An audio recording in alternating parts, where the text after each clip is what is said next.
Hi, Bill Wood here with another GAT Drums video, and I'm accompanied today by Mr. Greg Walton. There you go. There we go. And we're here together in full force, or something along those lines, playing two beautiful Tama Starclassic kits. I'm on one of the new Starclassic all maple shells, and Greg's on one of the old school birch Bubinga models.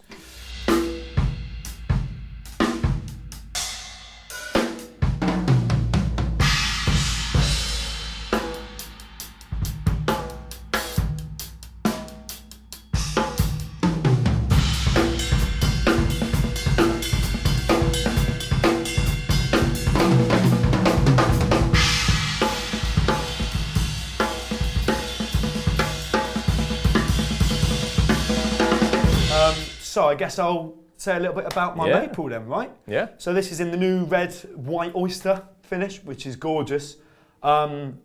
It's being an all maple shell, 6 player on the toms, and you've got 8 on the bass drum. You've got a lovely round, warm tone. It's got the punch that you need when you need it, but with some coated heads, you could make this thing sound really elegant as well. For a Tama, it looks surprisingly vintage, hence why we've mixed it with some flat bass hardware. And on the maple today, we've got a set of Zildjians going around, some K generic 14-inch hats, got a special dry 10-inch splash, an 18-inch cluster crash, which is quite a new addition. You've got a 21 sweet ride, also quite a new addition. K hybrid 19 China, and another special dry, we've got a 19 trash crash there, which is a wicked cymbal. The size of these drums are 10, 12, 16, 22, and we've got this lovely SLP, is it the Fat Spruce? Which actually sounds great. It's an 8-lugger, die-cast hoops, 14 by 5, maybe 5.5. Super versatile little drum, and it does the job. So I guess Greg will tell you about the Bubinga now. Yeah, so I'm actually on a bit of a rarity at the moment. Some of you may know that Bubinga is now a CITES listed wood, so you can't get it, which means that this is one of a couple of Bubinga kits left in the country. So if you are after Bubinga drums, this is one of your few remaining options. It's in a gorgeous gunmetal finish, so you've got a nice little racing striping in the middle. Go faster. Go faster, that's it. You can play really fast if you get this stripe on your kit. So, really similar spec in terms of hardware, die-cast hoops, same sizes, so we've got 10, 12, 16, 22. Yours are 22 by 18 though, 22 right? by 18, that's 22 by 16. 16, yeah, that's it. You may notice the maple is undrilled, whereas the Bubinga has a tom mounted on the bass drum. Mm-hmm. And then for cymbals today, I've gone for Minors. We've got some 14 medium hats, a little 10-inch vintage splash, 18-inch sound thin, 21 polyphonic, 18 extra dry China, and an 18 trash crash as well. And they're all Byzance. Yeah. All Byzance, yeah. And Nice. then I've got this lovely little thing here.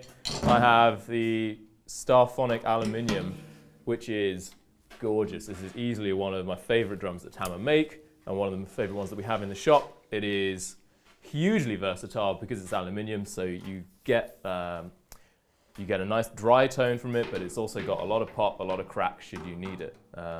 You can tune them anyway though with them. Absolutely. When we first got this, it was tuned really low out of the box, and it sounded phenomenal even then. And then you can, with a bit of tweaking as well, it just really began to sing.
Both of these snare drums are super versatile. Yeah.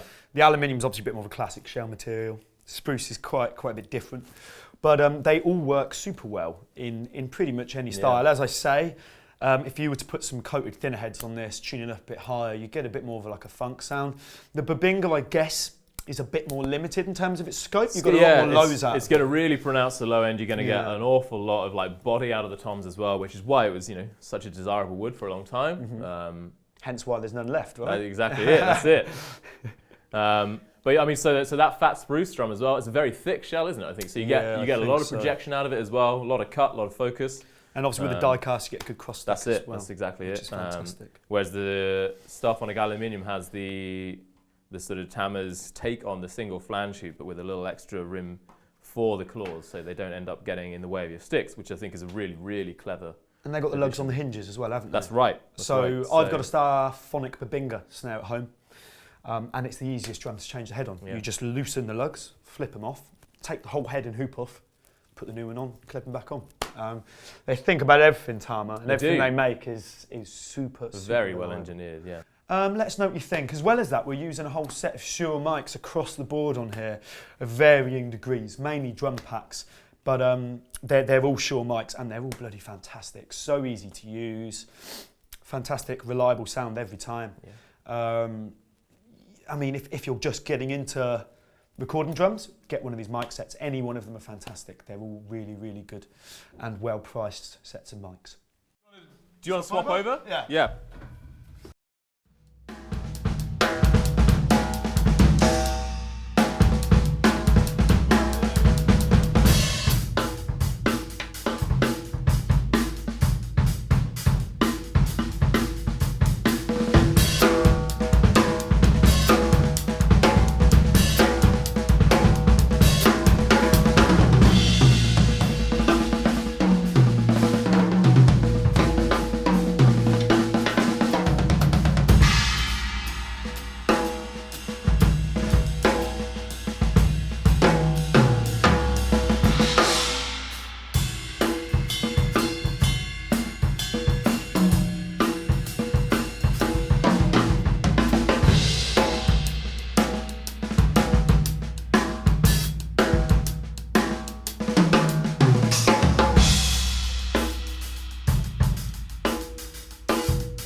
So I think where this Bubinga kit is really going to shine is anywhere where you need a huge amount of projection and cut. So if you're playing rock, metal, and you want really like beefy tom sounds, things like that, you may have heard in the video, there's you really get some growl out of the floor tom, you get a lot of articulation and punch, but with a lot of body out of the toms as well. It's going to be great for like gospel as well and things like that. Anything you need. A lot of articulation as well, but you still want that full punchy sound. It's going to be perfect for that. That was why Bubinga was such an in desire wood for such a long time. Whereas I think that with the maple, it's going to be you're going to be able to kind of adapt it to different things a lot more. Yeah. It's a bit more of maybe like a safe sound, whereas I think this is a bit more of like a specialty. So. That's got its area. Do you know what I mean? Like you wouldn't want to be doing a jazz gig on that or something like that. No. You could get away with that on a maple shell kit. I mean, I noticed straight away I was hitting the drums as hard on that as I was on here. Yeah. And they are louder. You know what I mean? They're thicker shells as well. So as Greg says, they have that body and that volume. And the control as well, they're very in and out. These guys have a bit more tone. Especially with the die-cast hoops as well, really, really focuses the sound. So. I mean, they're heavy drums. Even the Maples are heavy drums. They've got really good quality Tama hardware. I mean, these guys think about everything. But yeah, I'd say the maple's kind of, it's more applicable to a variety of situations, but that is perfect for a particular amount. If you're playing heavier music, look no further than a Bubinga birch. I mean, birch in itself is great for lows and controlled tone. And especially if you're having to cut through loud distorted guitars and things like playing big venues and things like that, and you need to still be able to hear what you're playing, still have it project out through the front of house and things like that, then Bubinga is king for that kind of thing. Perfect. But because of the low end, sometimes people prefer things to be a little warmer, I think, which is what you get with the maple. You do indeed. But I mean, neither of them will be out of place on any kind of stage, really. They're all very prominent apparent kits. And not only that, but they bloody look great as well. So you're going to be heard and you're going to be seen when you're playing one of these. Absolutely. Which as drummers is what we want, right? Oh, yeah. Give us attention, please. Me. So yeah, and obviously we've reflected that in the cymbal setup. We've got a little bit of everything going on with this. And we kind of tried to match it all together. We've tried to tune them, we've mic'd up every drum. So hopefully it gives you a pretty good comparison of the two. As Greg was saying, the Bubinga's a discontinued model now. So if you want something that sounds like that, and I mean that exact drum kit, these are a couple. They're limited. One of the few remaining Bubinga kits available in the UK. So you might have to move quite quickly. But these maples, they're readily available. We can order any size or finish at Tama offer with these for you.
So if you like the sound of either of these kits, and honestly, how could you not? They both sound gorgeous. Then the thing to do is give us a call in the shop, ask us some questions, or better yet, come and visit us, try them out. These are the kind of things where you need to find your cymbal set and things like that. We have a huge amount on display. Even if you're not looking at these Tamas, we have a lot in the shop that you can come and check out. I mean, it's a small shop, but it's full. Yeah. We've got a lot in there, and we've got all the time in the world for you. Absolutely. So yeah, I've been Bill. I've been Greg. I know his name. I don't know why I'm doing it. I work Just with him checking. all the time. Just checking. Thank you for watching. Give us a shout, 01273 665 414, and we'll be happy to help. Hope you've enjoyed. Don't forget to like and subscribe to the channel. Let us know which kit you preferred in the comments as well. We'd love to know that, yeah. actually. Don't let us know whose playing you prefer, though, because we're both very, very self-conscious. Thoroughly self-conscious, yeah. I didn't even, I mean, if I can get my face blurred out, that'd be great. Tom, can you sort that out? Yeah? Yeah. Legend. Cheers, mate. Anyway, thank you, guys.